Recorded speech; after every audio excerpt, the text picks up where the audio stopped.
Those important which fine.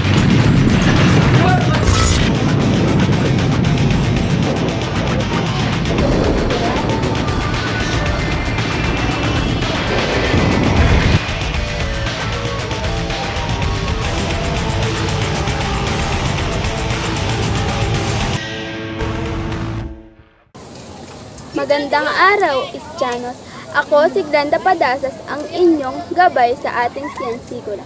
Ngayong araw ay tutuklasin natin ang isa sa mga kahangahangang konsepto sa mundo, ang plate tectonics. Ano nga ba ang plate tectonics? Plate tectonics is a theory explaining the structure of Earth's crust and many associated phenomena as resulting from the interaction of rigid lithospheric plates which move slowly over the underlying mantle. Ano naman ang lithosphere? Lithosphere is the rigid outer part of the Earth consisting of the crust and upper mantle. Ang ating lithosphere ay nahati sa mga malalaking bahagi na tinatawag na plate.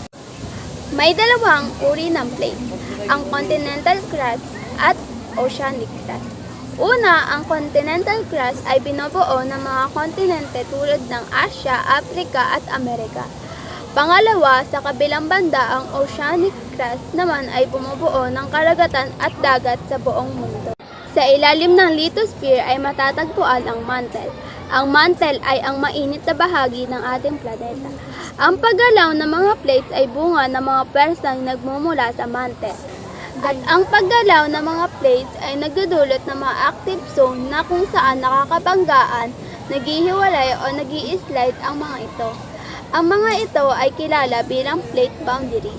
Mayroong tatlong uri ng plate boundary. Una ay ang divergent boundary. Dito, ang dalawang plates ay naglalayo o naghihiwalay sa isa't isa na rumeresulta sa paglitaw ng mga ilang anyong lupa tulad ng mga volcano at bali. Pati na rin ang pagbuo ng bagong crust sa ilalim ng dagat. Pangalawa ay ang convergent boundary. Dito, ang dalawang plates ay naglalapit sa isa't isa. One plate eventually slides beneath the other, a process known as subduction.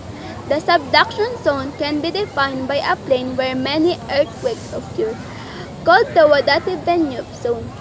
May mga posibleng epekto rin ito tulad ng pagbuo ng isang malalim na bali, paglitaw ng mga bundok at bulkan. Ang pangatlo naman ay ang transform fault boundary. Dito, ang dalawang plate nag-i-slide past each other since no crust is created or destroyed at a transform fault. It is called a conservative boundary.